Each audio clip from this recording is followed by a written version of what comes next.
Good morning.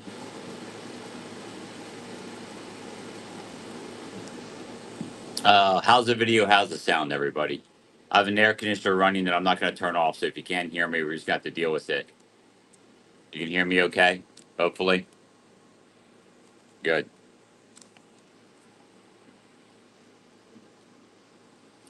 Hopefully by end of year next year, I have central air in the house. It's one of the last things we're doing until we get everything else done. So, yeah, I came on a little early today. Today's because of everything that's been going on. I don't really have a pre-planned topic. I can talk about a little bit what I did when I did the pop-up chat. Good morning, I love discounts. So and I posted this sale like yesterday. I didn't realize I didn't have any shows posted, so it should be a relatively small group of people today. Um, so one observation I do want to ask everybody about. It seems like the community category, from what I previously perceived it as, has been dwindling quite drastically. It seems like the attributes of what I thought the community category's intentions were to have chat shows like this, information, knowledge based stuff, stuff to help the community. And it feels like it's turning into a place to get your tarot cards read, virtual church, and to sell stuff that have raids and stuff. Anybody else feel like that? It's just the way when I look at it, it just feels like that is what the community has turned into. And I understand community can be perceived in different avenues, but literally, like I thought it was a community-based category for the whatnot community. Yeah, and it's it's just an observation. I don't know if I really care one way or another. Paranormal. That's what I mean by like tarot cards and stuff like that. Yeah. I just ignore it, never noticed. Yeah, I mean, I usually don't. Uh, uh, like if I go in to watch anything, I'm curious of what's going on in the community. So I go to the community category to see, kind of try to get a pulse of what's going on and whatnot from time to time. In the last like several months, when I'd go in there like once a week, that's just, I don't know if it was the times I went in or if that's pretty much what it is right now. So that's just an observation. I'm not trying to advocate for one or another. It's just what the community category was pitched at, what it's yeah, evolving to.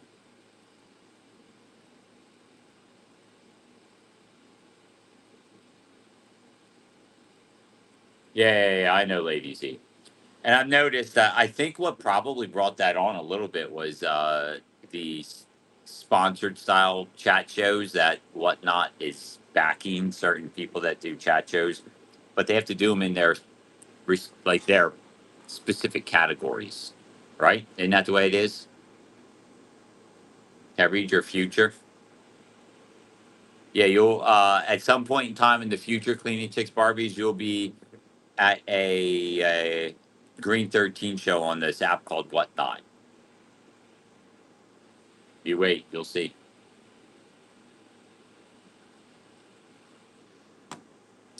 So anyway, um, I did a pop up a little bit doing a like halftime report as far as us personally, as far as me personally, and the things I've been doing from one year to the next with Green 13. We can revisit that later, but right now, if you have any questions, I know it's early. I understand it's early. Everyone was probably out later than usual last night, trying to have a good time, trying to beat the heat if you can. So the gray matter may be a little bit slower. So I did forget to ask though, how many cups of coffee is everybody on? Are you on zero, one, two, 10? Doesn't matter. Let me know. How many cups of coffee is everybody on? You don't consume your energy via coffee. Let me know what you're drinking or eating in order to coconut water. Yeah. So again, this is probably might be a nice nice little opportunity. We might not get a colossal amount of people in here today. So if you have questions, make sure you use a question mark. Any anticipated thoughts on new shipping guidance? Yeah, my thoughts are this. There's nothing to worry about. There's an opportunity that lies within to create a competitive advantage for yourself. For me personally, my shipping is going to get more expensive because I sell all the lower weight. I sell in most of my shipments are 1 pound or less, thereby causing my shipping costs to go up, which is a bottom line hit to me because I will not pass those costs on to my buyers. I will stick with free shipping. So my expenses are going to go up. And just what I just said tells you what your competitive advantage is, allowing yourself to stay within your normalized standard to and your sellers will show appreciation in comparison to the sellers that try to offset their costs onto their buyers. Um, you know, they'll know it. I mean, when you offset that kind of stuff, even if they don't consciously know it, they subconsciously know it. And secondly, it's just an innate attribute to everybody's buying behavior. If you go somewhere and the costs are more expensive to start, you're not going to sell as much. You're going to have a dwindling returns on your sales if you try to offset your costs that way. Um, and then the other thing is your third party, your other shipping options, parcel options like FedEx and UPS and stuff will be made available either before the rollout or shortly thereafter within the change. Depends on how they want to. Uh, I don't know what their game plan is. It's going to be their strategy for it. It's either going to be based on how everyone's responding right before the change happens. They might try to come out with good news to tamper down the anxiety, or they may wait till after to let people get comfortable and then have it be like a big like, hey everybody, now look, you know, you guys realize now that it's not as bad as you thought. Plus we have this on top of it. So I don't know what the rollout for that's going to be. And what I'm talking about is the FedEx or UPS, which there it it's we all knew it was an eventuality. It was an inevitability that they were going to end up getting it in order to stay competitive with their larger outlets out there. You can't not have those. You can't not function as a sales platform. Just like eventually, they're going to they're going to need to relinquish. The bigger they get, the bigger the sellers on here are going to be. The more control the sellers are going to have of their own business. They're going to have to relinquish control of the shipping. It's going to happen eventually. It's just that they should pull off the band-aid and do it sooner rather than later.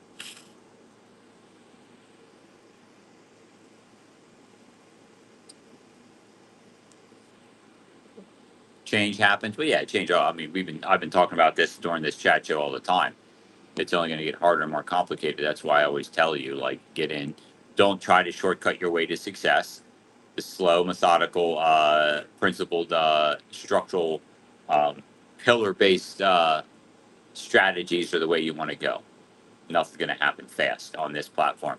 However, the benefit of taking the time to put in on this platform, it pays off exponentially after you spend the time to do it. So on here, patience is a real virtue. Patience is a huge payoff.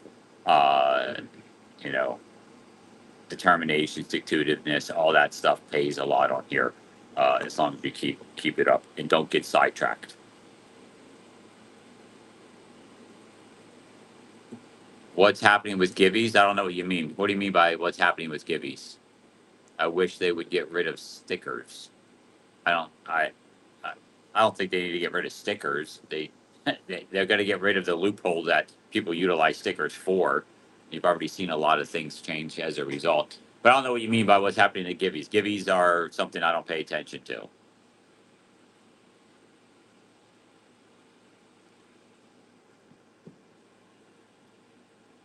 What do you mean? People giving away stickers? Like that drives you nuts? That people? Well, it it just proves the point that you're the type of customer. You're not the only type of customer that if a giveaways don't work to begin with. And the ratio of the effectiveness of a giveaway to what you're giving away is a real thing. So you already have something that doesn't work very well per dollar spent. So you actually probably get into the negative impacts when you start giving away stickers and crap that nobody wants. So yeah, I mean that's fine if you love stickers, but that's a small cross section of people. The larger cross section of people, something of substance, and you got to realize people comparative shop. That's one of my big things. People, you need to understand comparative based selling is selling on here. Comparatively speaking, everybody else that you're competing against and wondering how you get higher. If you're going to utilize the giveaway tactics, uh, which again, I don't advocate for at all. It's a complete wasted effort and wasted resources by utilizing giveaways in comparison to many, many other things you could be doing instead that would give you way better return on investment. You're competing against people that have gift cards that they're giving away, gold that they're giving away, silver coins that they're giving away. You're giving away a sticker in comparison to that. It's not going to do anything. It's going to negatively impact your overall business model.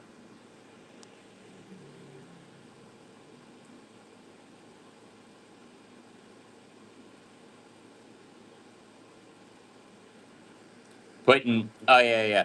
I don't believe none of that stuff has um again, we got to compare, okay? All right, if you're spending resources to put freebies in people's boxes, most people get irritated. Okay, my wife would buy, like when she would buy stuff and get these free little. She's like, "What am I going to do with this?" Okay, so she's environmentally conscious, so she gets something that she doesn't even want and is not going to use. And what do you do with it? Now it becomes like a responsibility that you have to figure out how to recycle it, how to repurpose it. It's total negative attributes to like things like that. Or you put candy in. Not everybody wants to eat candy. People have specific diets. People have tolerance issues, all kinds of things of that nature. There are so many potential negative attributes to throwing in random stuff for boxes. It does not. The good does not outweigh the potential bad. There's more pitfalls. Plus, again, let's go back to comparative analysis on what you should be doing instead. Maybe you should take all that if you're doing giveaways, you're giving away stuff in your boxes randomly. Take all the money and energy and time you spend into that and put it elsewhere. Like, I don't know, reduce shipping, where everybody that buys can appreciate it and will come back and thank you for it later. I mean, it's not, it's those things, you just have to rearrange your thought process. And remember, just because you like it doesn't mean everyone's going to like it. Okay. What I can tell you, there's no one that goes, crap, I'm not going over there. I wish they would charge more for shipping. I'm out of there. I'm out of here. These crazy people are giving me free shipping. I'm gone. Oh, wait, it's reduced shipping. They're going to save me more money as well. I'm out of here. I'm going to go somewhere that's going to charge me $10 per item I sell. I mean, I know I'm being over the top, but think about it.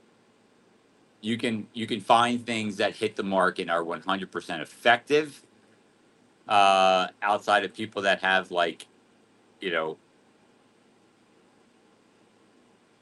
issues psychologically that would you're not gonna I mean you're gonna be hard pressed to find someone that wants to pay more in shipping. Okay, it's one person on the entire app maybe has a weird way of thinking and make that a desire. So don't waste it. Place your incentives appropriately.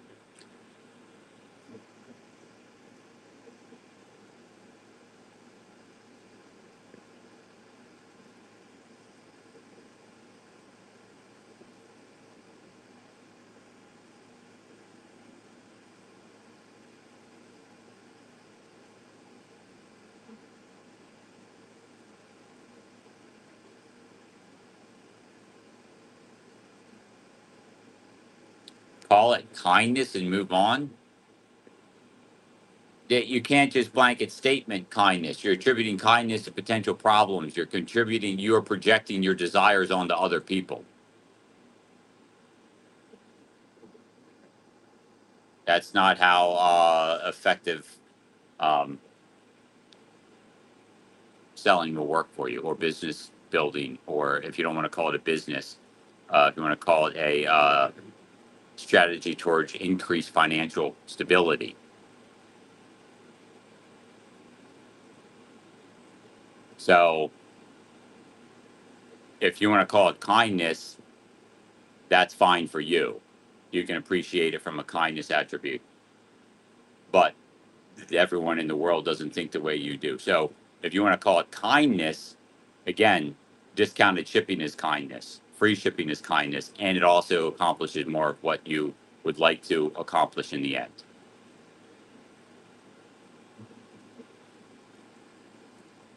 Samples of other items you sell. Listen, you do what you want to do. That's fine. But I don't know what items you're selling. That's obviously strategy that is taken up in certain categories. A well thought out, strategic placed item that might result in further sales. Sure. I mean, that's just like if you're selling stickers and you want to put a free sticker in, maybe. But if you're selling perfumes and you want to put other samples in of the perfumes that you're selling, that makes more sense.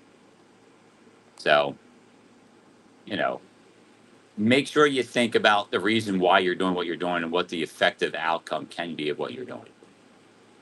But again, the easiest of them all is to try to hit. I try to cast nets wide, and the majority of buyers are not going to be upset with reduced or free shipping. It's just a stone cold hard fact about buyers. People like to buy stuff with cheaper costs associated to it.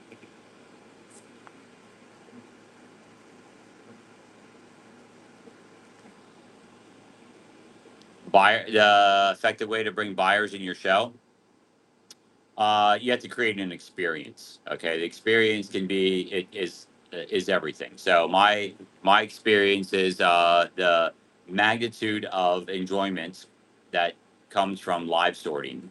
Okay, the attribute of dollar starts that allow people to the my internal built marketplace that comes as a result of the long term strategies I put into place to build a buyer base. They determine the valuations based on dollar starts and free shipping. Shipping doesn't influence that way.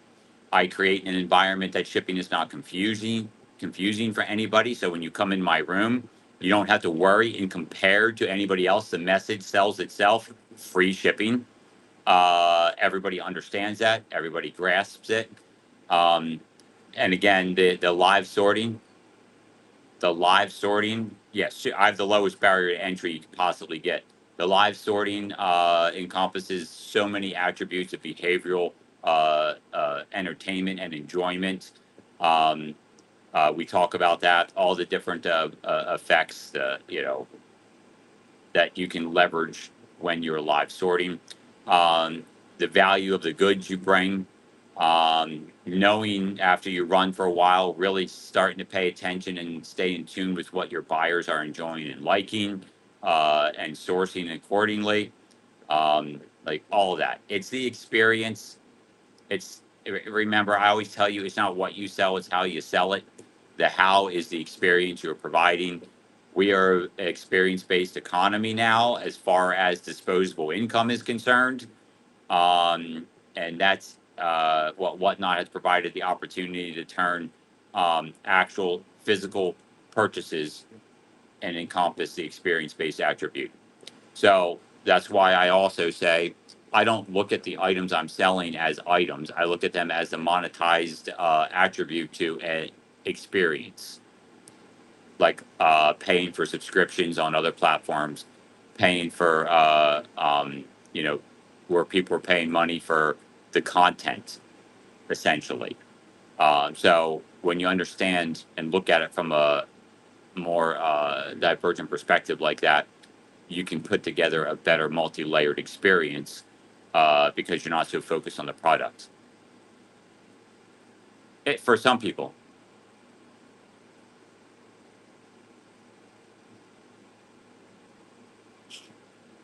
yeah. I am currently working on. I'm going to start a training program for my in-house employees, and I'll probably adapt it at some point in time and see what I can do for everybody on here, because I go over so much of the same stuff, so much of the same stuff. Well, on here to a certain extent. Let's just put it that way, um, because what I go over is nothing that you can just read, and there has to be discussion of application and processes involved.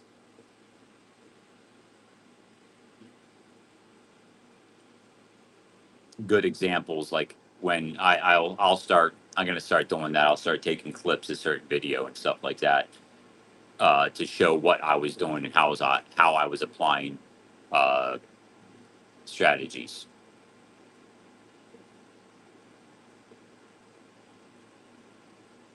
Yeah. Yep. Get hooked. Yeah.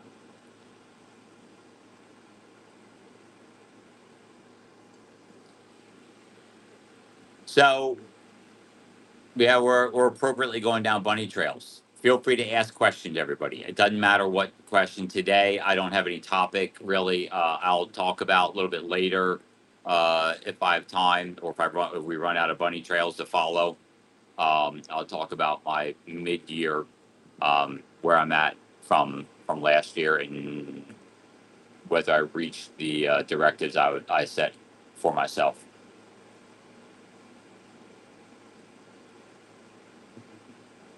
Do I think Whatnot will bring the link for free ground boxes like Poshmark? I don't know.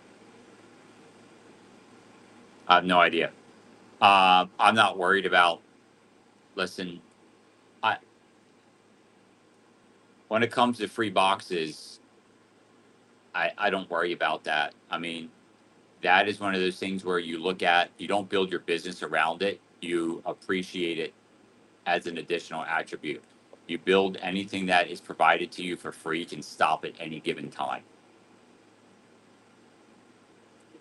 So I never build my business with the strategy. That is just gravy on top. It should always be, oh, these boxes are free.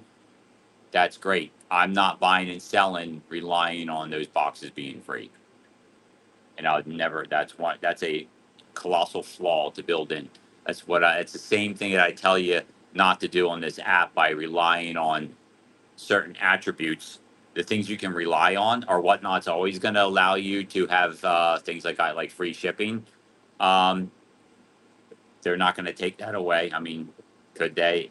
And if they did, it wouldn't affect me because it would affect everybody across the board. Um, but they're not getting rid of free shipping. It's not going to happen. Um, I can build my business around the principles of free shipping. I they're not going to get rid of the ability to run an item via auction with $1 start. That's not going to go away. If anything, they might go even further down they might allow us to go to the right side of the decimal point. They're you know the fundamental principles of what makes you money on here is what you gotta stick to. Stuff you sell stuff, you source stuff appropriately, um, and you create environments that provide experiences for your buyers because it's live selling. That's not going to change. If you build your business around like the gamification principles, and I keep telling people this too. Don't be surprised if giveaways end up becoming too much of a legal headache for Whatnot to keep incorporated into their platform at some point in the future. All it takes is one or two, just like the gambling attributes. All it takes is a couple of state legislators or state attorney generals to get a bug up their butt when Whatnot's big enough to go after it. Like California already started making laws that has to deal with sports card breaks. I mean, Don't get yourself or your business tied to those. There's a ton, like even the coin category, people are doing the, they're, you know, repacking stuff. They're mystery packing things like coins, where you get the same reveal aspect, but it's still in certain states could start being considered gambling. I don't want to build my business around that. It's not what I have any plan, intention, or desire to do. I also like to make sure I have a fundamental principled attributes to my business that allows me to pivot even from one category to the next. If you stay as close to structurally simple principles, then the product is just a product. Okay, you can pivot if you need to, and the sound principles will carry you through. What other questions do we have?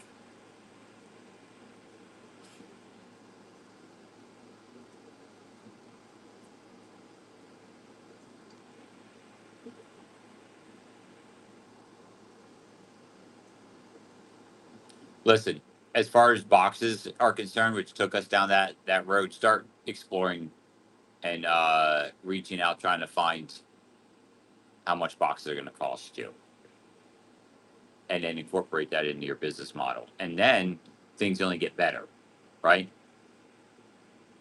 If Whatnot brings back the opportunity to use free boxes more in your business, then it's just gravy on top of what you already did.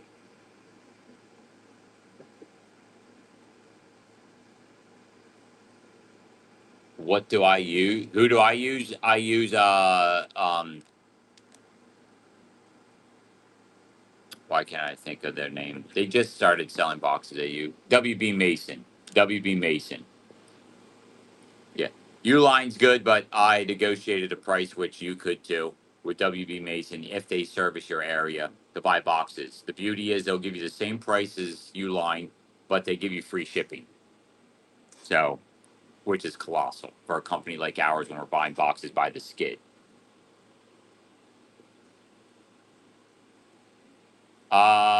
Whatnot doesn't allow reduced shipping on shop items. Do you have a workaround? Yeah, don't sell them in your shop. Sell them live where it's the most effective. Seriously. And if you're going to do shop sales, do it where you're going to get a higher percentage of your dollar amount, which unfortunately is not here. Um,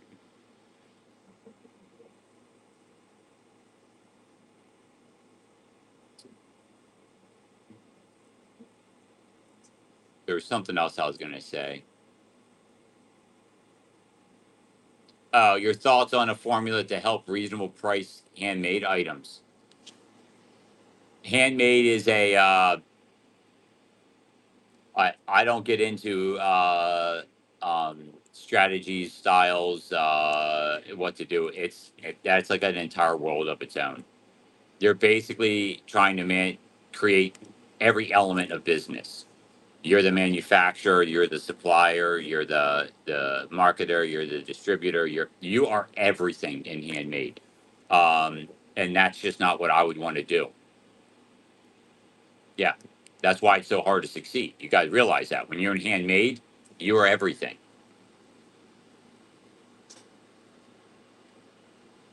And my business model stipulates that don't be everything. So I couldn't help you because that's contrary. The whole concept is contrary to my style of doing business.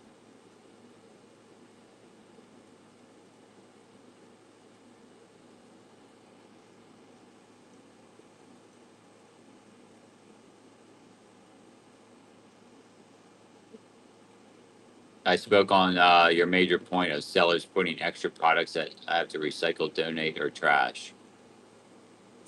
Yeah, I'm not going to just tell you to. Yeah, it's I get a lot. Usually, once a couple times a month, handmade. People ask me about trying to be successful in handmade.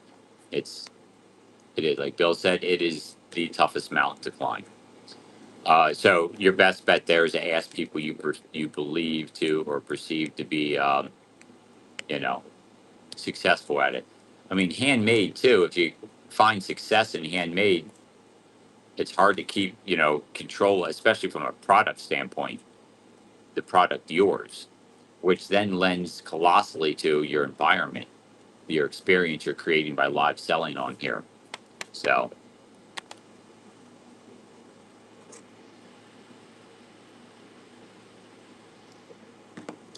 do we have any other questions? I haven't even been on a half an hour.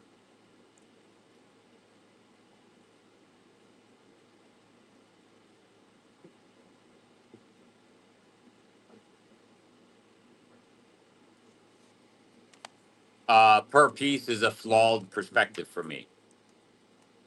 It's all aggregates. Uh, I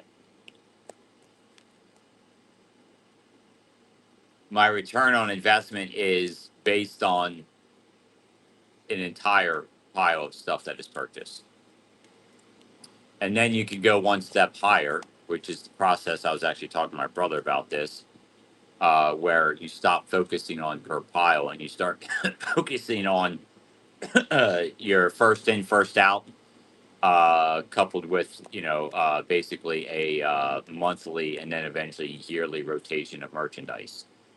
Looking at it from as broad a perspective as you possibly can and hope to make X amount of profit from money spent to money coming in, um, over larger chunks of time.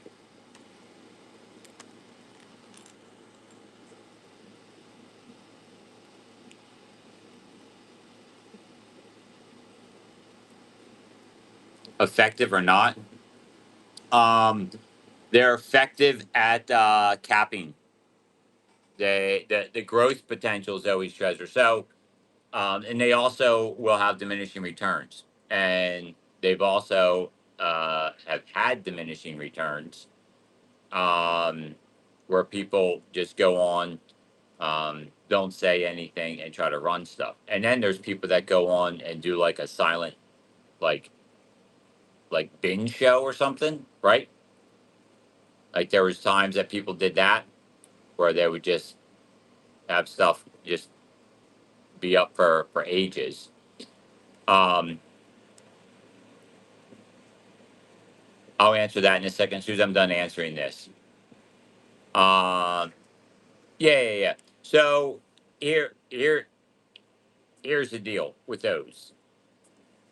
Um, the growth attribute to that is very minimal. The energy and time you'd have to put into basically in order to grow, you'd have to have multiple streams. So you'd have to have multiple accounts, continue to add multiple accounts to try to keep catching new people, and hope that there was enough of new people, and then you'd have to worry about saturation. So that all comes down to me to growth, essentially. Zoe's treasures is you can't grow like you watch any of these. My perception that lends to what I'm saying is they have the same amount of people in their room. They're selling pretty much the same amount of items, and getting actually, as the time goes on, a little less uh, per item sold. You can't increase the experience. There's nothing you can increase. The only thing you can do is hopefully reduce your sourcing costs, which eventually you can't get stuff for free or people to pay you to take it. Would be where you need to go as your prices keep dwindling.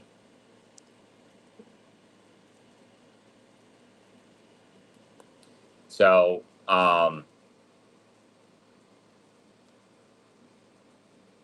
and if you look, a lot of the feedback that comes in relation to these are the kind of not the best. Again, I've only seen a couple, and when I was like, and that's just because it was brought to my attention, so I went and looked real quick, and I'm just like, well, that's weird.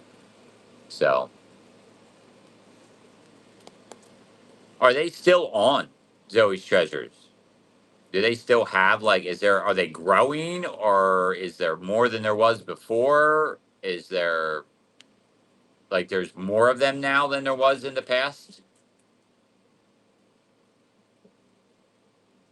Oh, okay, cool. Yeah, I'm not worried about them. Listen, here's my other perspective on it. You're just still there, okay? Um, I like the perspective that if there's a bunch of those on crowding out of space, how much better does your show seem in comparison? If they grew and there was in your category 30 people on with 10, 11, you know, let 20, let's say 15 or fewer people in the room. Sometimes they might get a little over 20 or something like that from what I've seen. Where are they going to go? If people are scrolling through and each one's just quiet and no sounds, nothing going on, are they going to stop? Are they going to scroll through? And are they going to stop when they hit you actually engaging, selling stuff, sorting through stuff? You know, it's a no brainer, right? So you don't have to worry about it until we get to the point where if there were so many, it created a perspective shift for whatnot, meaning that they got crowded out, that it's too daunting to find something comparatively better. Buddy, what do you want?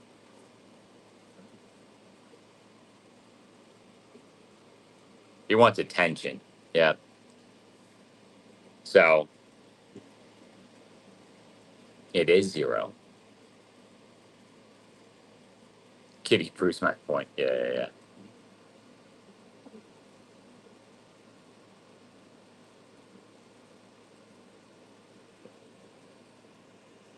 Yeah, square peg. I mean,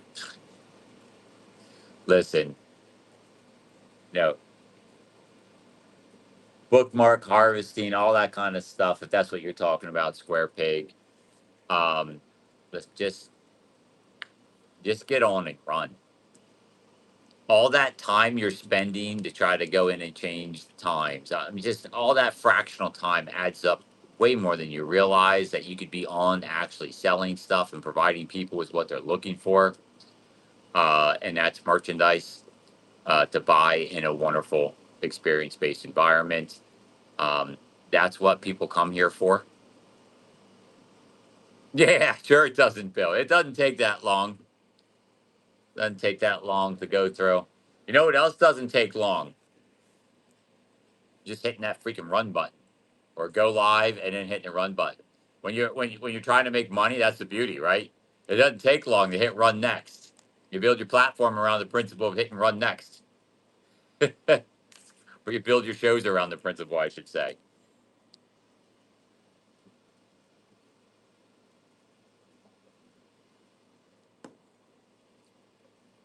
Yeah. So, um, it's only 8:30. Why does it feel like I've been on for an hour? It's because I don't have anything to talk about. Good morning. Lazy morning. All right, somebody dig deep down. I didn't have a topic today, so I don't have anything to talk about. So, other than just a little tiny bit of where I'm at with the business, and not everyone's interested in hearing that. We'll talk about that in a little bit. What do we want to talk about? Come on, give me a topic. I don't care what it is. Actually, I do, as long as it has to do with business and whatnot. I don't want to go. I mean, I don't want to go. My intentions eventually are to go into. Make sure you use a question mark when you're want me to, if it's something you want me to talk about. Um, the psychological principles that I've been talking about. We're going to continue that when I can plan appropriately. I slept in this morning, so I didn't put any quick notes together to talk about. Zoe's treasure wanted me to talk about the halo effect, as it contributes, as it applies towards the cheerleader effect. The halo effect we'll talk about. That is a big encompassing. That's actually something that's built into a lot of behavioral principles. So we'll probably talk about that next week.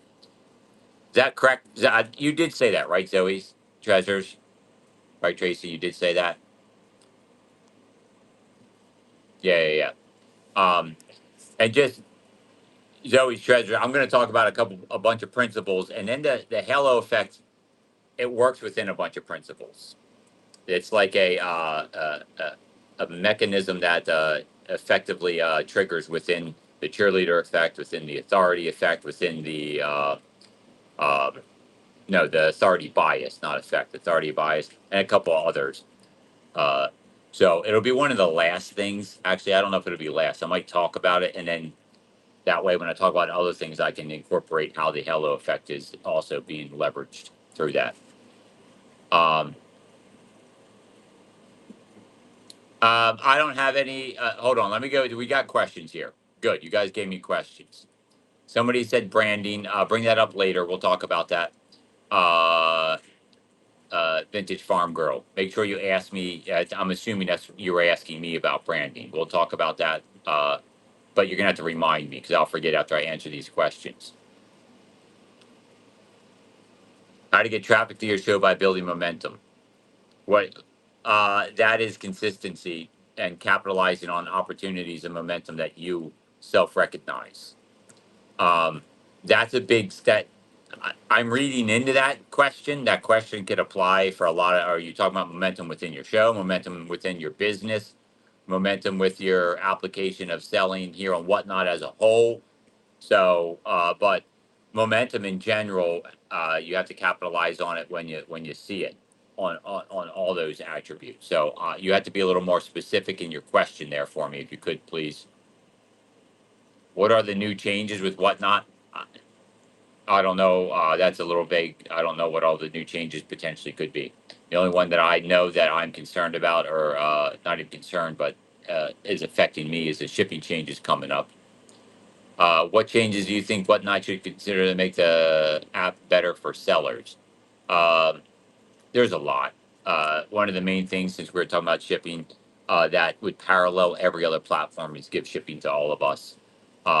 And then there's a whole bunch of other things that are just wish lists. But that's one that I wish, which is eventually going to have to happen on here, that they would just get it done, pull the band-aid off, and start giving it to people.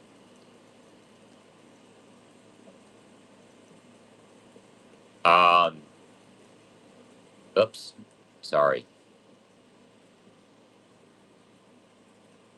Tips for marketing your brand. Well,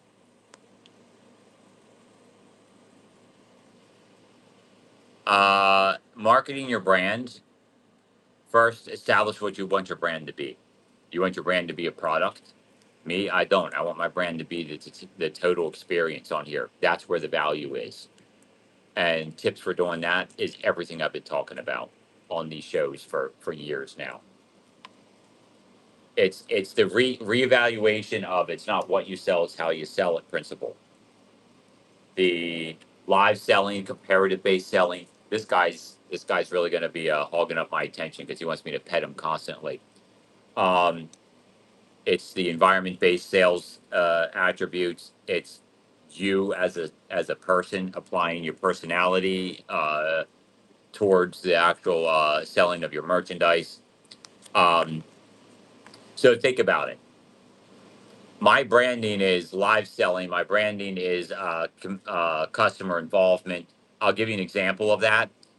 Uh, I build my business with my buyers.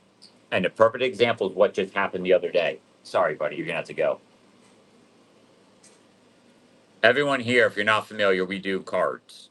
Everyone here familiar with the cards that we do, which happened just was something that happened as a result of one day selling. The idea came as a result of something that happened during a sale. Okay. That was, the oopsie card. The oopsie card was the first toe into the card collecting attribute that started happening. So that has grown. Well, it was that has grown into we used to put in a card that would say before you contact whatnot. If you have any issues, it was a quality. It was a basically a let us know there's a problem before you let.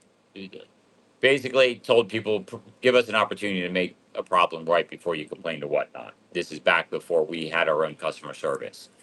So we put the information in there with an email address for people to contact us with problems if there was one, so we could try to resolve it before.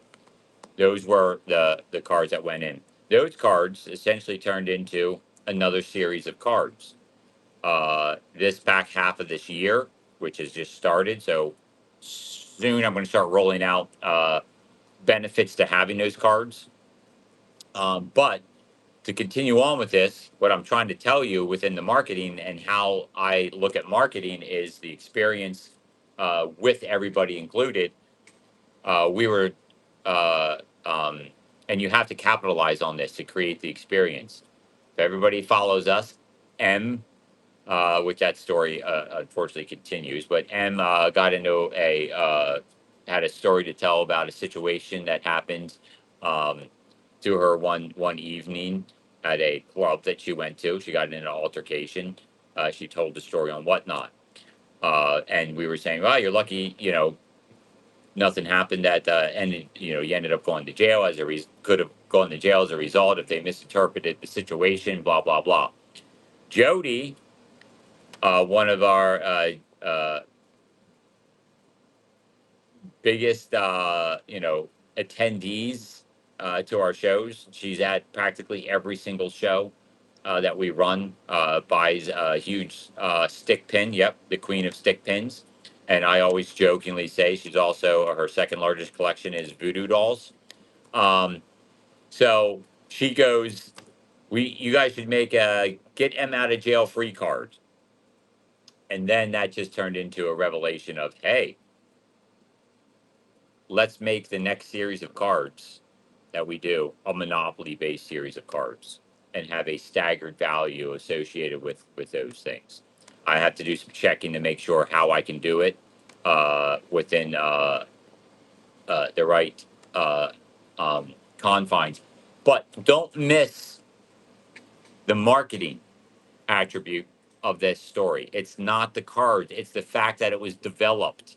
The idea came together live, and as a result of other people being involved that are followers, buyers, and supporters of ours. Do you see? Do you understand? It's that people come to these shows for. It's that gives you the viability to leverage attributes that you can't do anything like that on any other platform. There's no other selling platform that you can take somebody's story, somebody's other idea, and turn it into a marketing and environment experience based opportunity. Do you see? Do you understand? Do you realize the value that you have here on this app to leverage? If you that is those are the type of things that people ignore. Those are the type of things people don't capitalize on. Those are the type of things that people are not paying attention or looking to towards the opportunity to. And the people that are succeeding on here in the categories that I sell in, uh, essentially to create that, those are the people that are capitalizing on those principles and those opportunities. That is the marketing opportunities that you have the ability to leverage on this app. Thank you.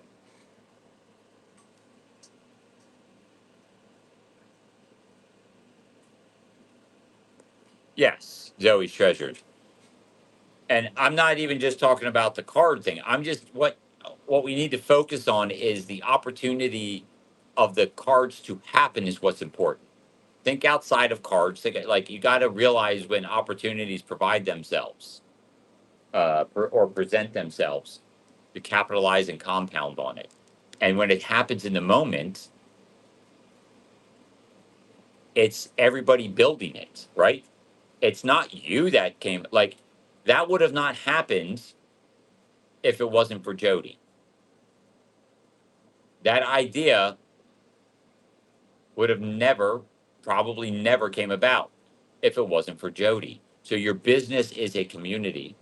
Your business is built with them just as much as it is you building it. And that is the ultimate branding you are ever going to be able to get. You are not going to get branding like that unless you're a multi-billion dollar company that can leverage so many resources in order to make it happen, like Apple or something like that. You have the opportunity to compete in those realms on this platform in live selling. You can't do that other places. You can't do that. That's why it's another reason why if you focus on things like the marketplace or static listings, anything that takes people's attention away from the actual here and now, you could this much of a time. Let's say, for instance, Jody, I had stick pins in the buy it now, and she decided to go, peruse through the stick pins that I had in the buy it now, and didn't mention or throw out that idea. I would have missed it. I don't like distractions from my live show. The live show is where it happens. The live show is where the opportunity is provided. The live show is where the leverage can be made.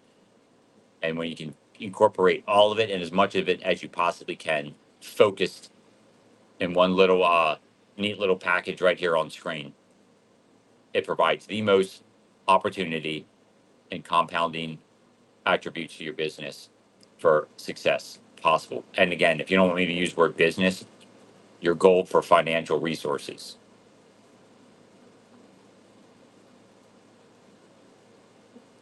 Zoe's mod, yeah, you didn't have to hide that. That is true.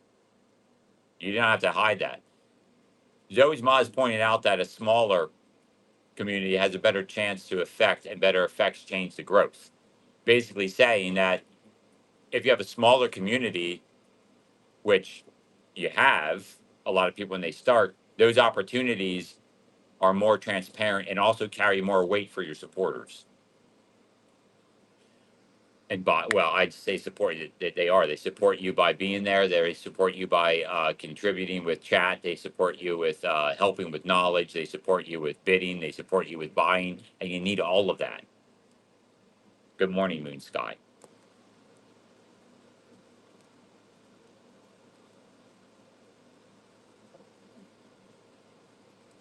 So, if you had other questions, I'm not intentionally ignoring. When I get onto a story like a thread or a bunny trail, we go off. So please re-ask your questions again if I didn't answer it or if I asked you to elaborate on it. Please put them in the chat again and use a question mark. But marketing is such that the availability to leverage so many other principles on live selling is where you need to focus in order to succeed, to grow. I shouldn't say succeed, just grow in general. Um, so, the Premier Shop thing. Don't worry about Premier Shop. Don't focus on Premier Shop. It's a distraction. I didn't have Premier Shop until they changed the rules. Once they changed the rules, I got it. Did I see an effect? I wouldn't be able to tell you because I was in the midst of selling uh, a a big um, buyout that I did in the state that I bought, and that had a lot of um, catalyst towards you know viewership, buying, that kind of stuff that would have influenced the potential knowing or not knowing of the wings. So I don't have a way to be able to tell you.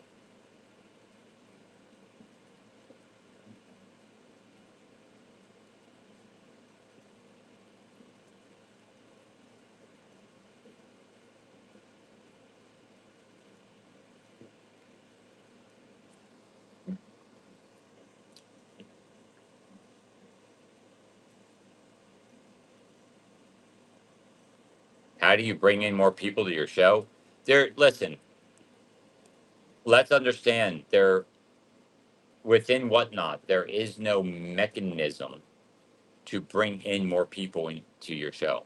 What there are attributes of what you're doing during your show that will help you push your show higher in the discoverability.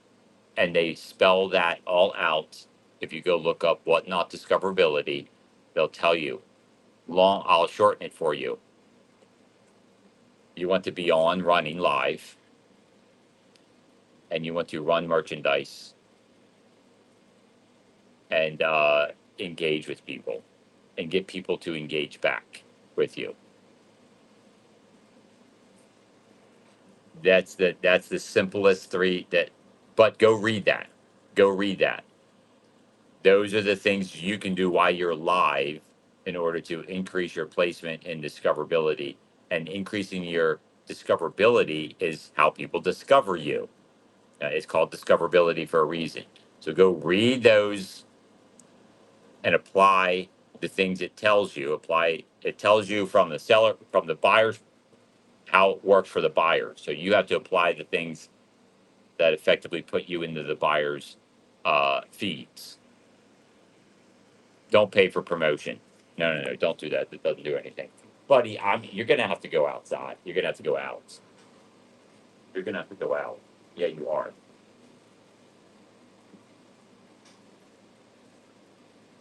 Yeah. It's right from Whatnot's page. I'm not going to take him outside. He ate breakfast and once. People are going to shop by it now, are just going to shop other people's bin if you haven't loaded yours. Not sure it eliminates the distraction. I'm not sure what you mean by the bottom part there, Millicent. That's zero. What are you doing in there?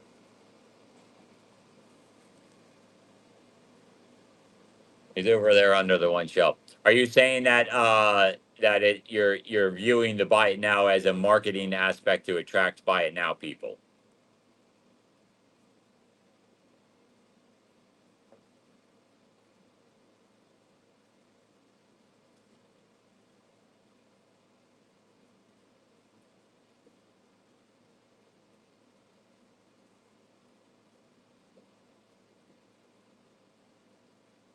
Yeah, it's always mod. It's true. There's so much. You have to create. I'll tell you what I do. It's everything that I did. I just wanted to ask. I'm trying to get clarification on what Millicent said.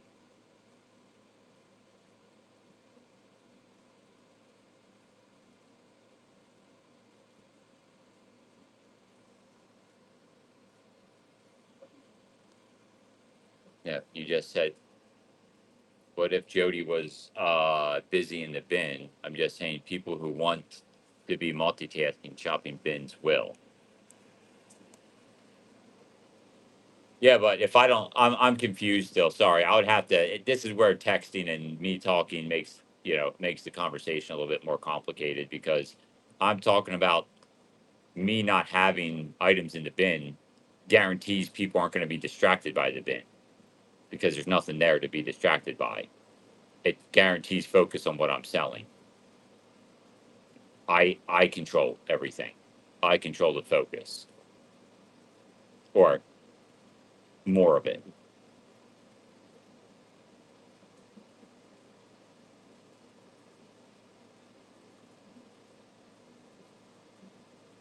I'm saying if I had stuff in the bin, it provides me with opportunity. There's an opportunity loss aspect to having merchandise in the bin. Takes people away from the actual live stream.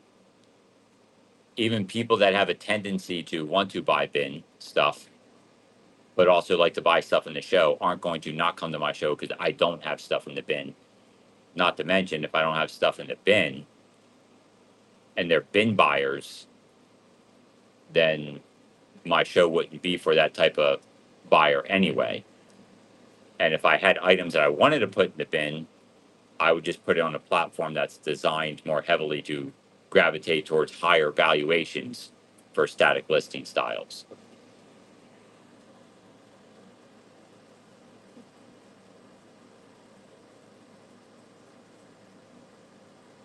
Some people might minimize.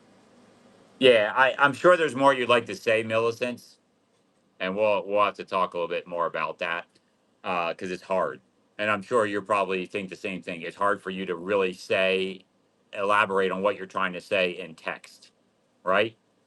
And I might not be getting the totality of what you're trying to say.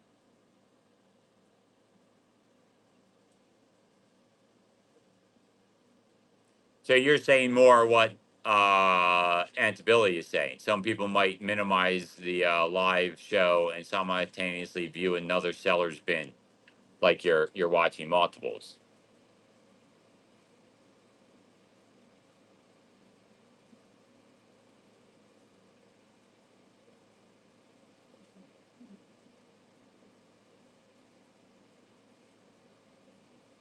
I'm just trying to get an idea, but that's okay.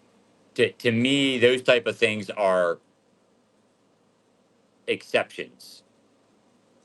Those are the type of people that they're there. You're going to have those, but my broader sense of people's buying on here is that they're pretty focused, and my goal is to keep them focused as much that they don't want to disengage for risk of losing opportunity. So I'm not going to build in an opportunity. Well, polls don't tell tales of behavioral principles, Millicents. Polls tell tales of people's wants, not true organic, psychological, and subconscious reactions. That's why polls. I could make polls that would. I could design verbiage and polls to steer people towards a lot of different false directions. I could do that very easily. It's why I don't do it. People do it unknowingly as well. Come here, buddy.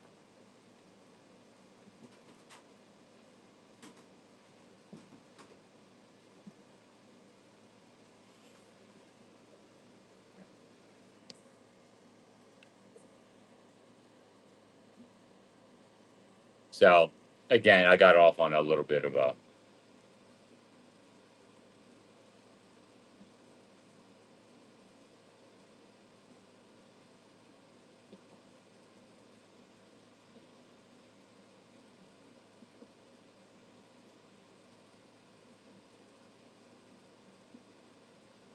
yeah. Mills, you meant to say there is a lot more to what you're saying. Yeah, I don't think it's a topic we should keep going down because I don't think we're going to really, unless we like discussed it and you could verbally tell me what your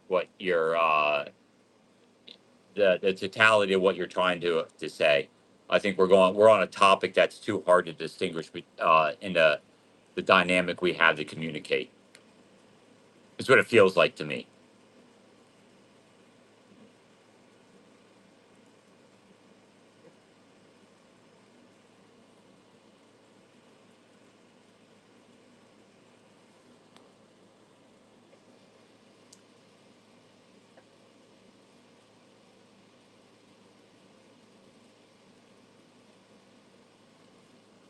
Yeah, hotel lobby.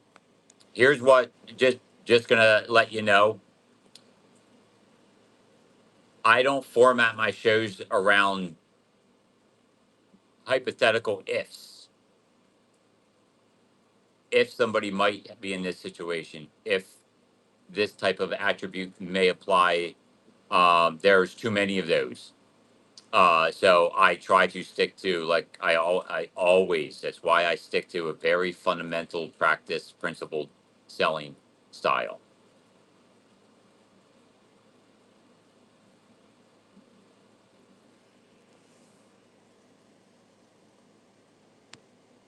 Yeah, yeah, it's how you shop. I understand.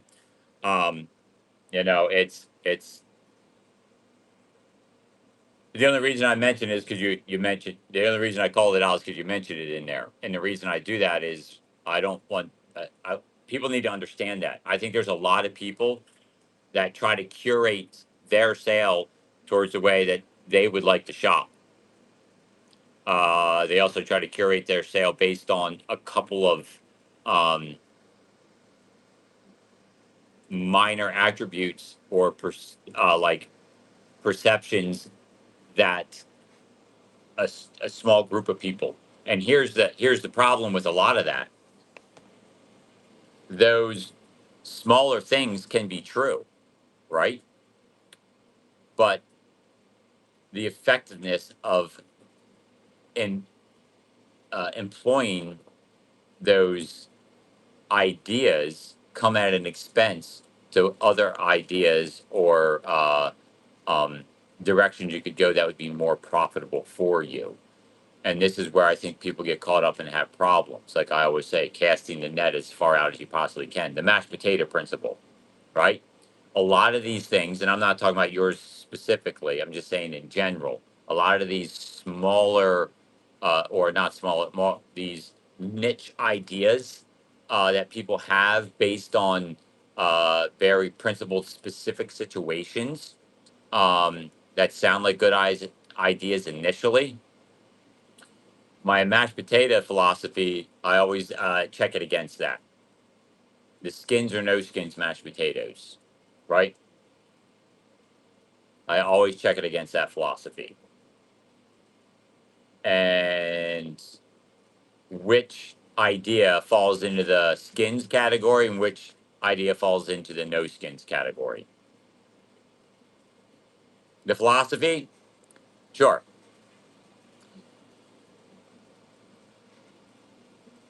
Everybody that likes mashed potatoes will eat mashed potatoes without skins, but not everybody that, but it doesn't, it's not the other way around. That's the philosophy. Basically, if you're going to make mashed potatoes, you make it without skins because not everybody likes mashed potatoes with skins. But the people that like mashed potatoes with skins will eat mashed potatoes without skins. So if I'm looking at an idea, I go, is this a non-skin mashed potato idea or a mashed potato with skins idea?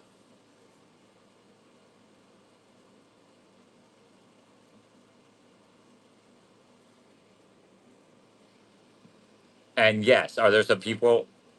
There's this many people out there that go, I only eat mashed potatoes with skins.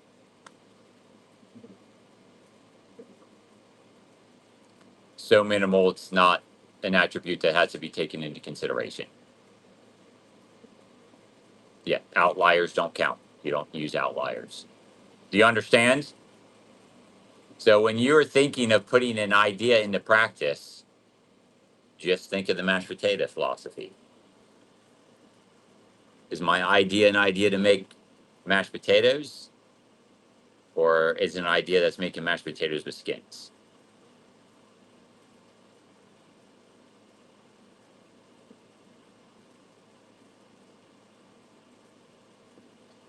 Niches create ceilings. Fads don't make sense and they lose dollars. I don't like either. I like flexibility. I like to be able to pivot. I like to be able to change. I like to be able to capitalize on as many opportunities that can be provided. And the broader the range of perspective I can have, and the broader the directions I can go, the more value there is to me, the more opportunity there is to me. I do not like niches. I will stay away from niches as much as I can because niches, again, create ceilings, they create caps, and they're hard once you get there to get past.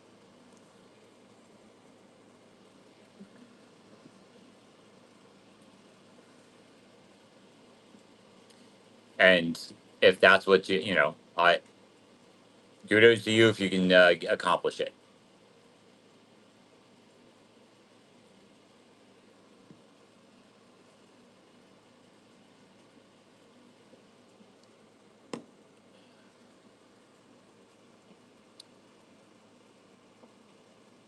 All right, we're at 9 o'clock.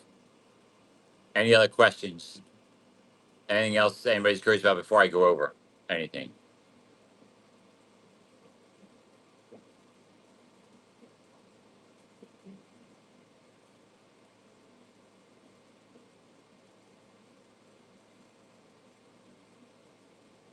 I don't know what that is.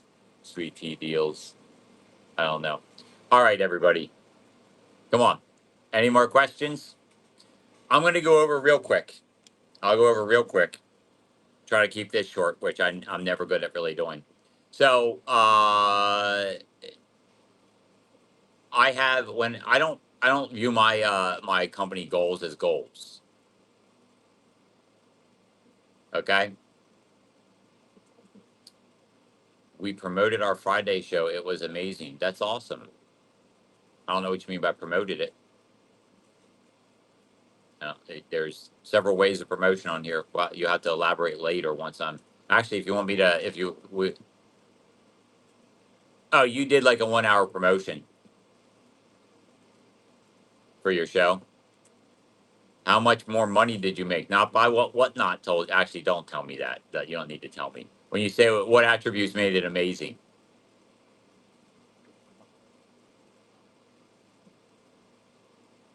111 sales. Okay. And what do you normally do, comparatively speaking?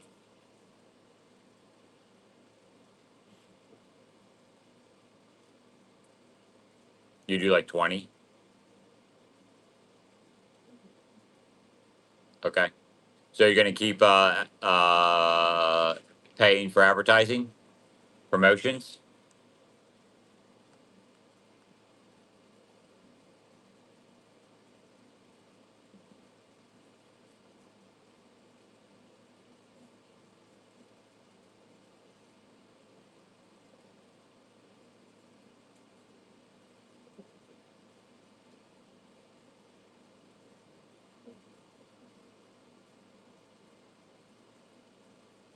Okay. I'm curious, more curious about how you said you promoted your show for an hour. My curiosity is going to be if you're going to continue doing those promotions because I have a sneaky suspicion as to the results of what's going to happen, uh, and for how long. And I would like to, if you have the opportunity to come back and let me know how it continues, if you're going to continue to pay for promotions. Okay. I well, if you said it works so well, is there a reason you wouldn't do it? Right. I'm always interested in the promotions because if there's a day the promotions become valuable, I would very much like to know that. Yeah, yeah. You let me know how much. I mean, there's a lot more to it. I'd like to know if it has substantially increased your profit margin, all kinds of stuff. But yep. See ya. So where was I at? Oh yeah, yeah. I was getting ready to go over. So real quick, I'm going to go over how I view things when it comes to business, like goals in most people's minds. Um, so here's the way I go about doing this. I a few years ago, instead of creating numerical goals, let's say numerical goals versus direction goals, I've shifted from a numerical goal mindset to a direction goal mindset. I think that'd probably be the easiest way. I don't want to not use the word goals because it really is. So the reason I did that is numerical goal mindsets lead me down a path of potential disappointment and then feelings of failure, and that whether you like it or not can affect you. Sometimes it affects people positively, sometimes it affects people negatively. What I don't like is the attribute of effect very frequently has to do with whatever mood you're in or state of or situation you're in life at that particular point in time as to which direction your brain goes with it. So I wanted things to be more open ended and not in a controlled manner like that, where it could have unintended consequences. So I went through to a direction based goal. What I mean by that, okay, is instead of saying any numbers, okay, my goal from 2024 to 2025 was to increase my sales numbers. My goal was to increase not the no numbers, not the double, not the triple.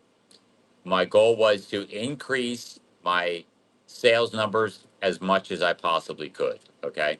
To focus on increasing the revenue of my company, increase the revenue of my company uh, with the secondary attribute of having a higher profit than the previous year. Hey, I should say make just just as much or more money. And the reason I wanted to do this is because I know if you increase revenue and then you apply standard business principles following the increase, like let's say you hit a benchmark increase number, which is what I did. We'll go through the whole thing. So I went through the process of doing this. And I ended up going almost tripling. I think it's not quite tripling my revenue. Uh, well, as far as whatnot to whatnot's concerned, year over year. The rest of my business uh, was pretty much static from one year, from the past year, the from year to year. That's pretty much been the same every year since we started on whatnot, or basically focusing. So I decided I was going to dive deep in, focus totally on whatnot, and see how far I could push whatnot. And I accomplished my directive, the direction I wanted to go.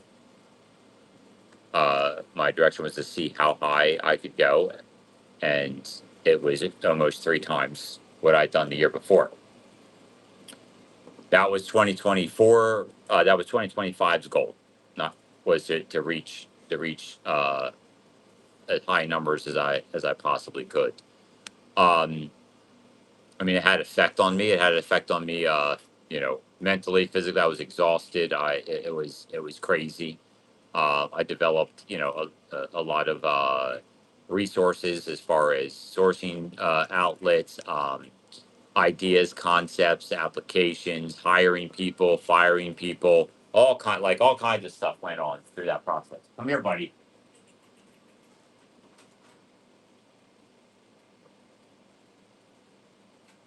Come on.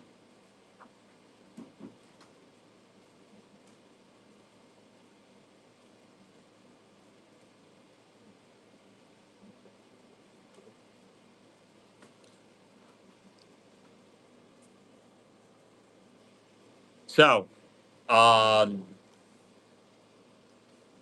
then what I was saying earlier, as far as compounding these principles. So I was viewing it kind of like what a growth company does, where companies always value a ton based on your sales numbers, your revenue numbers, and that's because they always figure, through management and strategy and um, you know, business application, you can turn that into more profit.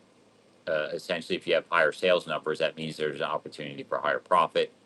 Um, and sometimes you grow the sales numbers at the expense of profit, and then to reevaluate and change things in order to then turn a profit off of the sales numbers that you created.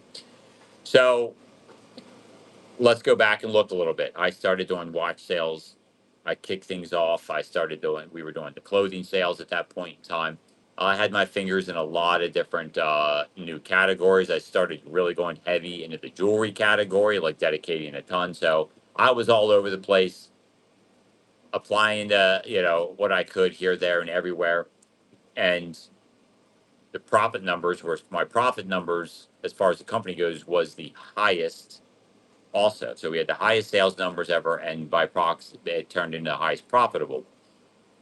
Profit as far as dollar amount goes, it was the highest. Profit as far as margin goes, it was probably one of the lowest.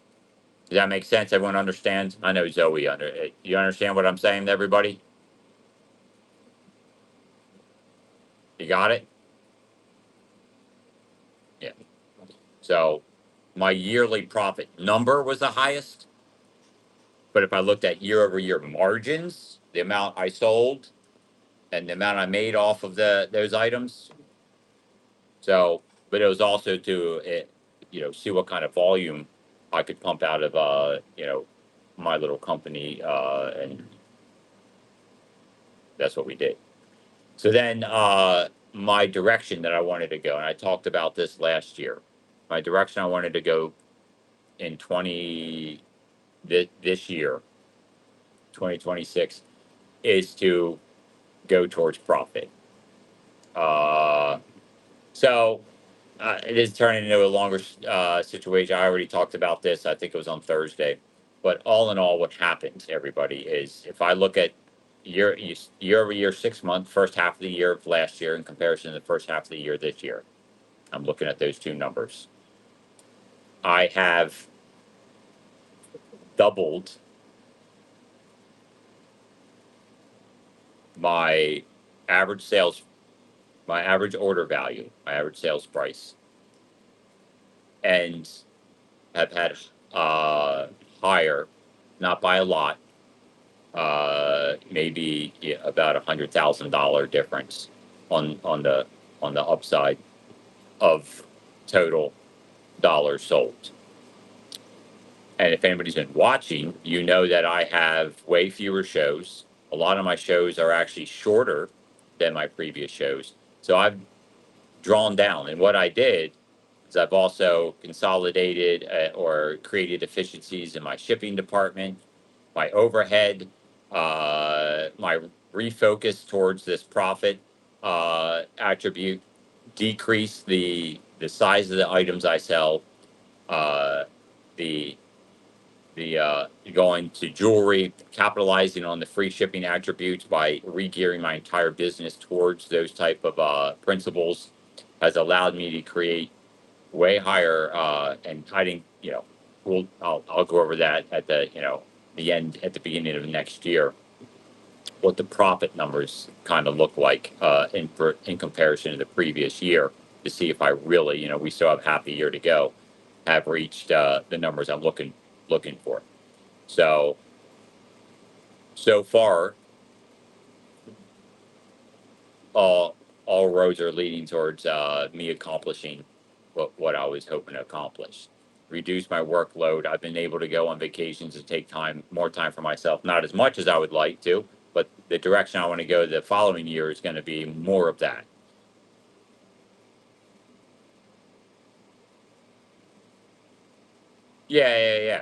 Yeah. So we'll see at the end of the year. That's where we are.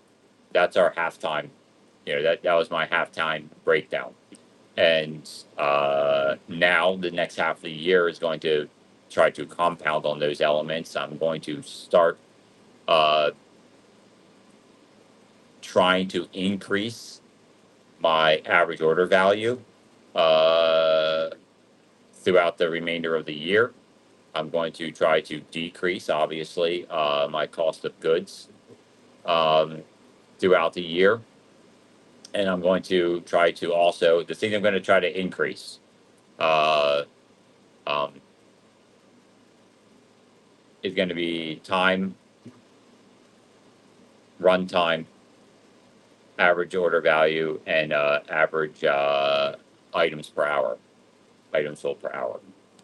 So that's what I'm going to try to start focusing, narrowing in on for the second half of the year to help accomplish my overall year goal of making it as profitable as I possibly can. So time will tell, right? We'll find out. So there you go. That's the only real written down topic I had to talk about today. Runtime.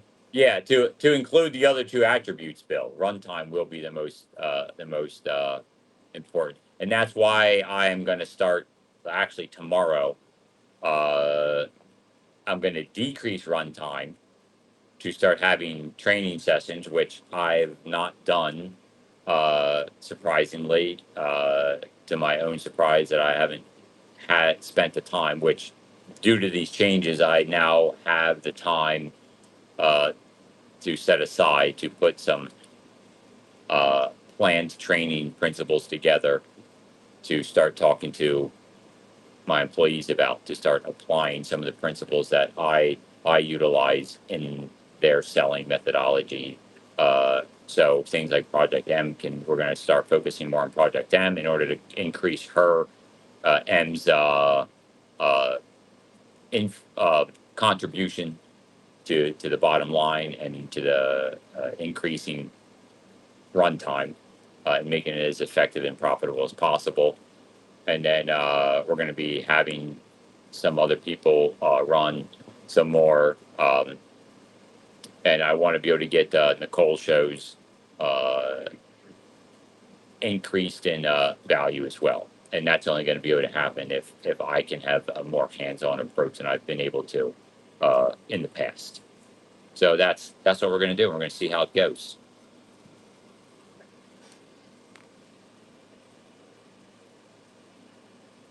I track sales and profit per employee. Do you track anything similar? Not at this time, Square Pig. That'll be something that will happen in the future, potentially happen in the future, based on trying to eventually incorporate more selling employees. Yeah, yeah, yeah. Oh yeah, it makes sense. Makes sense. I mean, there's just so many different ways. It's what is going to click with me to drive the direction. As far as what metrics I'm going to use to apply in order to accomplish what I'm after.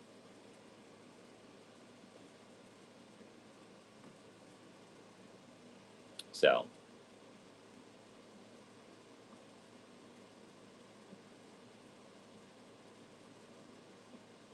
wow, are people still talking about that Is that promotion conversation still going on?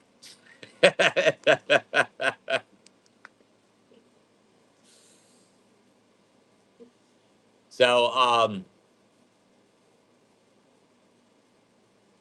right now there's hold on. If you do not include me and Shane as owners, there's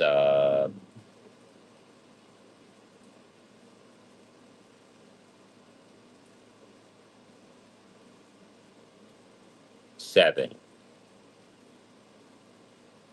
7. Now, some are like Nicole, super part time.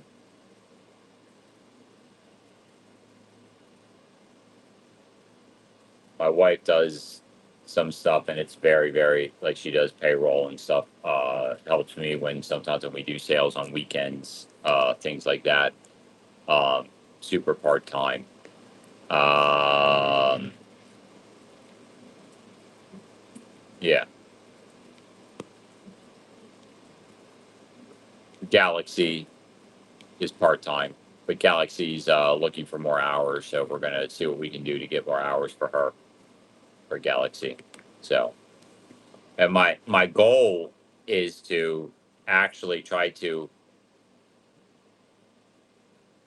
um, have take what we have and obviously get as much as we can out of it. We were kind of at the point where the growth was creating you know the necessity to hire more than what was we had to hire more than what we'd have liked to make sure we had what we needed to accomplish what we were doing the previous year. This year was I tightened that up and created efficiencies to hopefully eliminate some of that necessity. The hiring employee things really that got to me a lot. That was I was not enjoying that at all. Hiring employees, dealing with the employees, the build out of trying to have employees. I still am working through the ups and downs and the roller coasters that have been involved with doing that.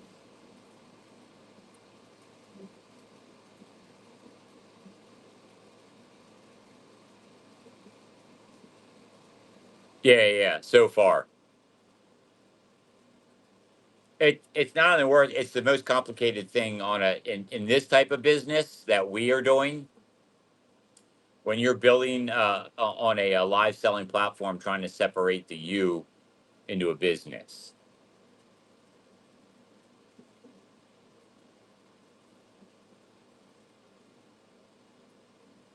right? That's where the complications start happening. So um, I started viewing some things in my own the world that I like to research. I finally came across some stuff that I think is going to be very helpful, which shed some light on how important it is going to be for me to get more some type of training put together. So it lit a fire under my rear end in order to do that. So that's going to be happening starting tomorrow. Um, and that'll be a learning you know curve for me personally, because I'll have to learn and adapt. You know what works, what doesn't work, how effective my training style is going to be, whether it's going to be effective at all. So again, another thing, time will tell. Well, one of the things that lit the fire was the authority bias principle, and once again, the halo effect that it leverages. Yeah, I'm not looking for them to do it just like me. I'm looking for them to leverage the same principles. But one of those principles they can't leverage is the authority principle, the authority bias. And until I started researching that, it wasn't an attribute that I took into consideration until just recently. It's called the authority bias.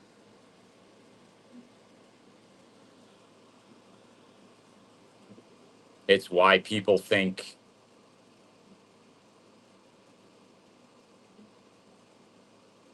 it's why people think like when somebody hears a lawyer talking about something, they automatically think because they're a lawyer, they should be knowledgeable in, like, let's say a lawyer starts talking about their investment portfolio and their ideas. Just because they're a lawyer, people pay more attention and hold stock in their opinions.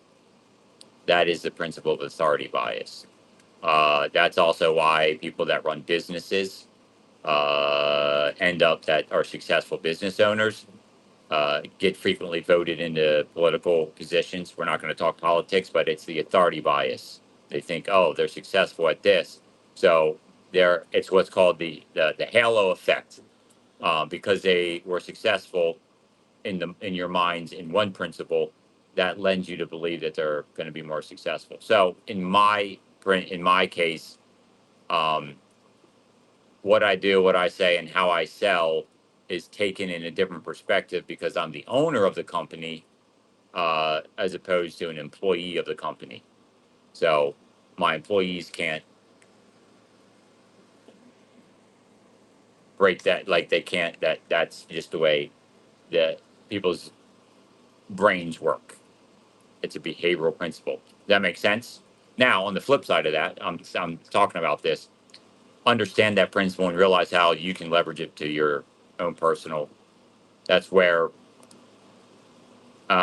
you as a seller on here, you are the authority of your show, uh, and understanding that the principles of you being the authority of your show can help you during the duration of your show. Do a little thinking for yourself on how you could leverage that.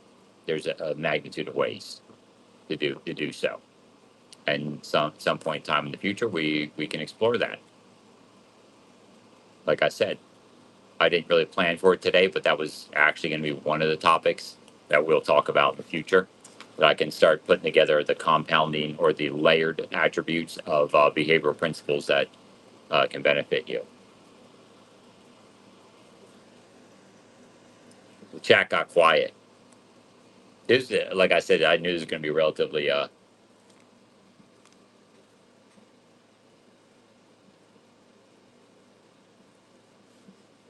Where's every? If you're awake, everybody, if you're here, let me know. If you're here, say me. If you can hear me, say me.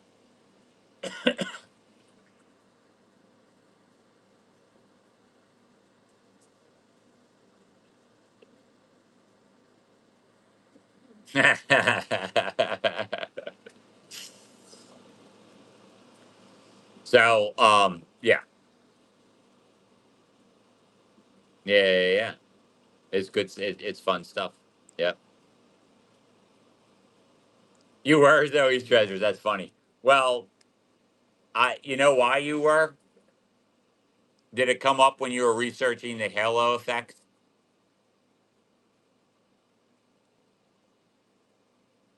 What would be my guess? Other topics?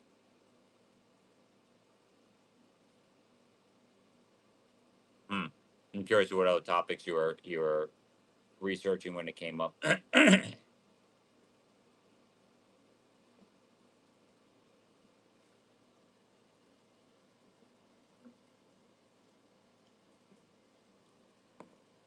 I mean, the beauty is this stuff applies to so many different principles and can be leveraged for so many different attributes in your life, not just towards selling here and whatnot.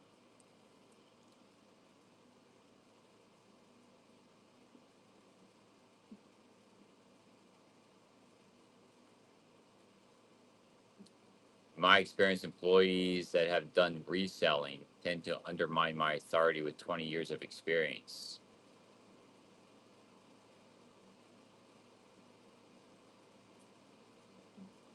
Oh, okay, Zoe's treasures.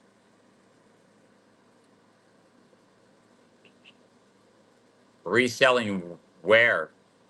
Crafty fairies. Reselling where?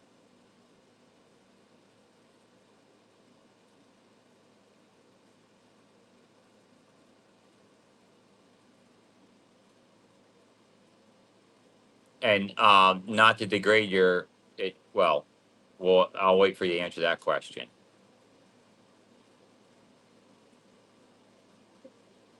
Well, I'm curious. Reselling. I don't know what I need more context.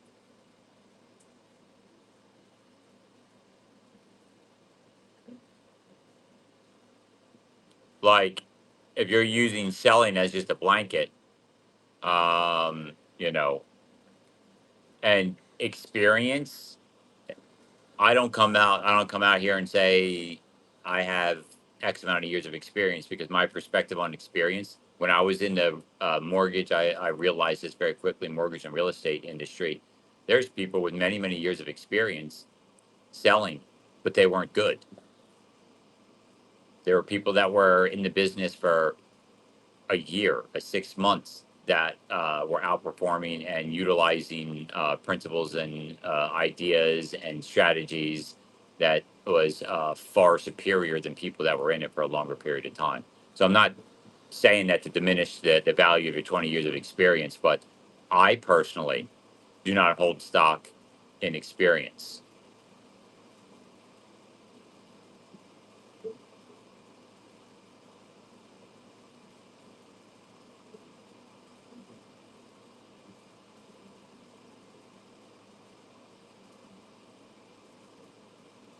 Yeah. I mean, you said employees, so that's why I'm just not sure what context you're talking about when you say sell anywhere. Like, if you're saying that if you're working at a place with employees in a sales environment, um, like I said, I need more specific context. And when you hire people, so you have a job in sales and you hire people that are salespeople, and the salespeople you hire discount your 20 years of experience, is what you're saying.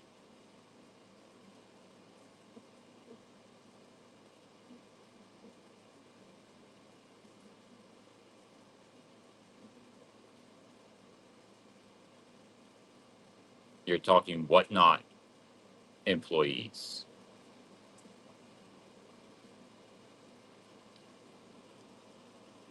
I'm. Are you okay? Are we talking about selling on whatnot? You hire people that sell for you or for a company you work for on whatnot as sales. Okay. Um, I'm going to tell you my personal opinion, my personal perspective of myself. Right now, I tell everybody you've had your experience. You start selling the day you're born. Okay. As far as focus sales go, I started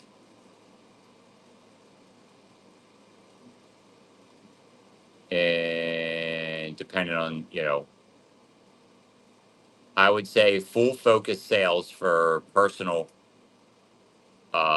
financial, the main drawer of financial resources would have been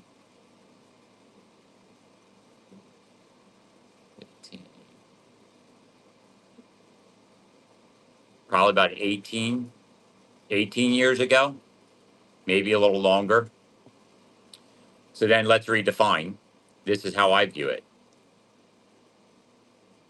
When I went from furniture sales into mortgage sales, in my opinion, furniture sales value was little to none because I view things like product knowledge nothing more than it's only useful in the time frame in which it's applicable. So that knowledge is not the value. Intelligence is what's valuable to me. And then I went into the mortgage industry. And then after I was done with the mortgage industry, I went into online sales. So as far as I was concerned, my experience in online sales was zero. And my mortgage sales attributes that came over to that, the value of that was diminished. I don't compound it. It's diminished by a percentage. It's just true. All the knowledge and the application that I did when I was talking to people personally and in person and stuff had little or no application to my ability to market and or sell things on the bay in static listings and or to to buy where my main resource was at auctions. I had to readjust my entire selling and buying and selling styles, um, or getting resources and monetizing. In the mortgage industry, there were clients that I would get and try to get, and then try to get them to get a mortgage and work with a realtor. So I had to work with realtors, and that was my equated to merchandise. That would be the same as sourcing opportunities, and the product was the mortgage, and the person was the monetizing factor. So then when I went to do that, though all the tools and styles and systems that I learned in selling in order to accomplish that didn't carry any weight over to this. And then I view this live selling the same way. My experience in live selling is 5 years. All the resources, the strategies I utilize to sell on the river in order to source for all of that stuff, a lot of that value is diminished. So the value I have essentially is the 5 years I've been on here. And it's not even the 5 years I've been on here. It's actually the amount of hours that I've applied toward in those 5 years. So my perspective is I don't carry weight with the timeline. I carry weight with the application and the results that I've gotten. So if someone came to me and was telling me, you don't know what you're talking about, I would say, well, let's look at results for the time frame that I've been on. And then you can decide whether I don't know what I'm talking about or not, or if you're going to be, you know, confrontational with me. That's the way I view my personal development. If I were to just say I was involved, like how long have I been in sales? I would tell you all my life. I would tell you exactly what I said. If you're referencing how long my livelihood required sales, or that I relied on sales for my livelihood, that'd be around 18, 19 years. But to me, Personally, that doesn't mean anything. So if you have other people that you're hiring that has similar perspectives as I do, along with the fact that they're probably young, along with some of the other generational attributes, you're going to get pushback every which way you possibly can imagine.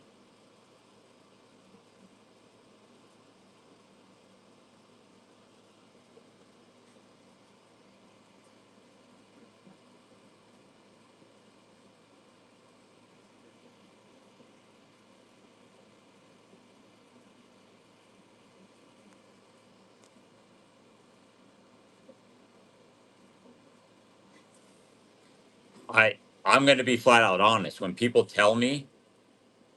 people come to me and say like I've had X amount of years of experience, I'm 100% honest. That means zero to me on as for face value.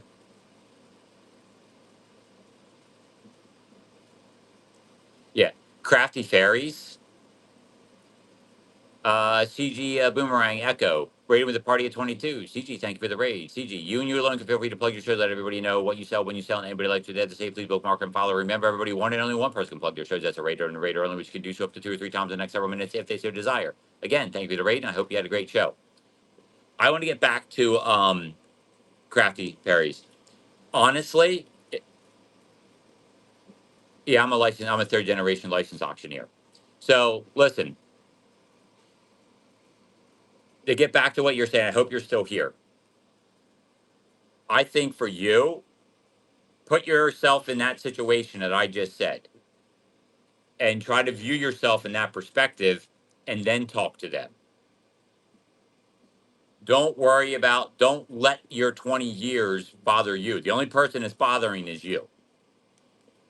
Does that make sense? The only person that's upsetting, the only person that's affecting is you, especially if you're not vocalizing it. And don't vocalize it because it'll just make things worse. It'll make them think you're acting from an elitist point of view. Like, try to be humble about it. Actually, reverse it. Just say, hey, I've been in sales for 20 years, and I understand that doesn't really mean squat in this world. What matters is what's effective and what works. And what I learned in the 20 years is just that the little bit you take along, you learn some compounding value along the entire way, and that's what I apply, and that's where I see things that are effective. Something along those lines. I'm sure you work up your own uh, terminology you want to use, but handing over the fact that you don't feel elitist about where you're at is going to break down the walls of communication for them right out of the gate, in my opinion. Actually, it's not just my opinion. It's it's a negotiating and or debate strategy that works quite effectively.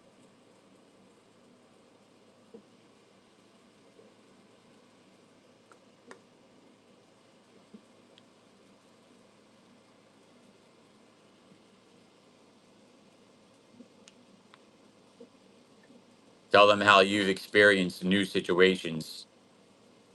You know, your experience is really in acquiring new situations, new environments, new opportunities to sell.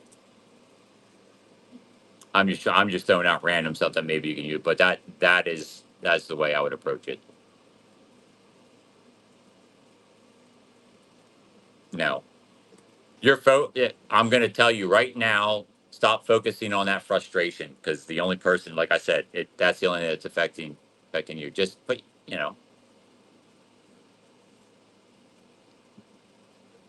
realize that's the way they're looking at it. I guarantee you, they're looking at it more like, hey, I know what works online. I know what work. I watched it. That, but I'm sure you'll figure some stuff out for yourself, or to help you.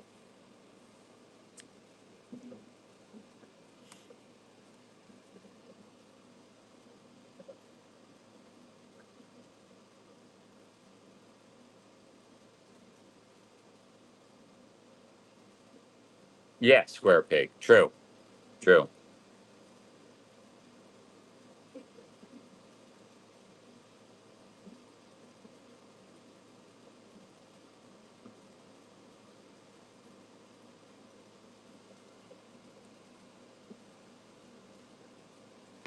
Absolutely. So sometimes these pure random ones are nice, right? You go down bunny trails you didn't expect.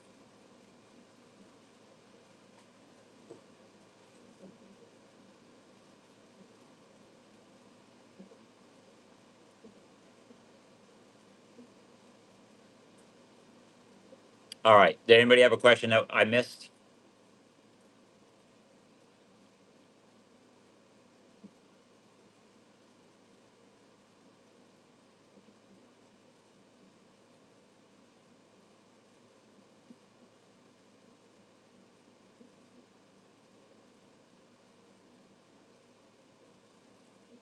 No questions. We hit everything for today.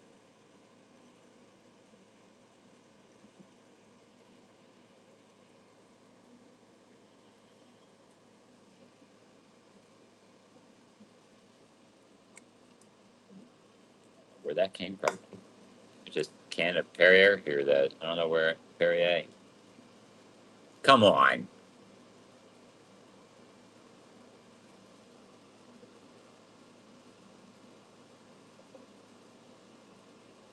Sophia. Oh, excuse me. Thank you for the raid.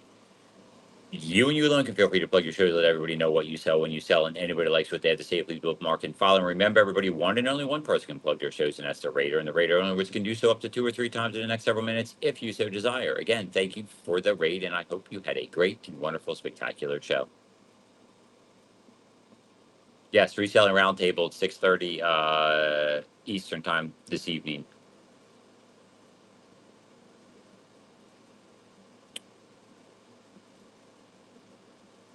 Well, thank you. I appreciate it. Thank you for rating. Thank you for coming in. Uh, this is just my Sunday morning chat show, so I plan on having a wonderful rest of the weekend. Tomorrow's Monday already. I'm a man with cat hair floating around my nose right now. But thank you for the compliment.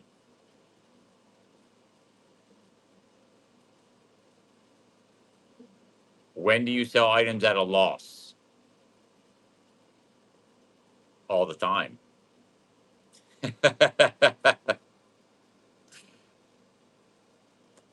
I buy things in quantity, so I don't know what I pay for each item. I know what I pay for the quantity in its entirety, so I don't get stuck with that. I don't know if I lost money on a pile of stuff till I'm done selling through it. Essentially, how often does that happen? It happens. 100% happens where I'll sell a pile of stuff and I lost money on it, but it doesn't matter. Obviously, you got to learn from those aspects. And sometimes it's situational that you lose it where you would have made money uh, in other opportune moments. Yeah, man, what's with all the rates? Kapow! Rain with a party of four. You know the drill. You and you alone can feel free to plug your shows. Let everybody know what you sell when you sell it. And anybody likes that to say, please bookmark and follow. Remember, everybody, one and only one person can plug their shows. And as a raider and the raider only, which can do so up to 2 or 3 times in the next several minutes if they so desire. Again, thank you for the raid, and I hope you had a great, wonderful show. I think people are just conspiring to rate in to see how many times I can say that in a row. Is that what's going on? Yeah, that's the sunk cost fallacy you're succumbing to. Listen, you need to reevaluate your perspective. All you have to do is understand is the money that you get back from the items that you have to take a loss on are opportunities to make more money. Okay, so if you don't have the money in your till in order to make better buys, then you're costing yourself money. It's opportunity costs involved right there. So you just have to let them go, recapitalize, and use that money to make more money. It's not going to appreciate in value. All you're going to do is risk potentially losing more money. There's no logical positive attributes to keeping stuff that's going to lose you money. You've already lost the money. You just haven't monetized the loss yet. You haven't realized the loss yet. It doesn't mean that the loss is going to go away. Yeah, you understand. So all you're doing is torturing yourself. Yeah, you understand. You're literally mentally torturing yourself by continuing to have losses sit in front of your face every day. Thank you.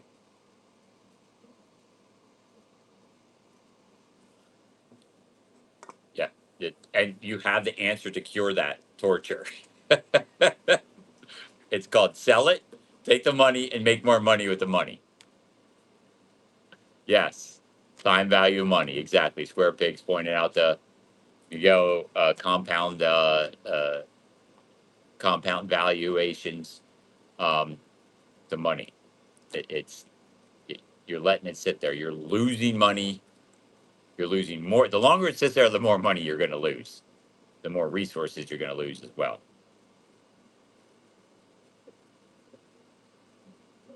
So, all right. I think yeah, I think we're just gonna call today. I went on a little early today, so we're gonna jump off early today. We had just kind of like a true random rambling session today. Next Sunday I will try to come back, draw back to another behavioral principle to selling. My goal was to do, a couple of those and then show you how they can, basically be applied one on top of another or in connection with one another in the selling styles. And of course, it's all going to be attributed to or connected to the way I sell. So if that's not your thing, it won't, or, maybe not be the most helpful to you. So,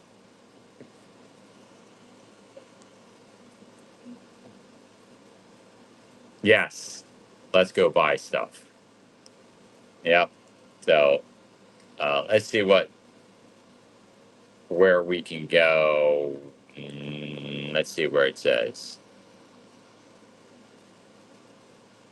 Joy comes in the morning.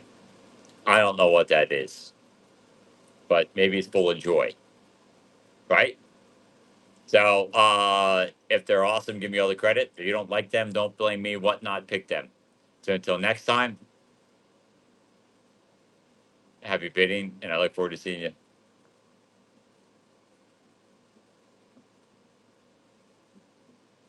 Wait, what? Oh, you have to let me know. I know you're joking. Yeah, you best. Goodbye, everybody. Zoe's mod is causing problems in the red chat. I'll talk to you later. Don't forget to be at the podcast this evening and then back on Monday selling worthless junk. See you, everybody.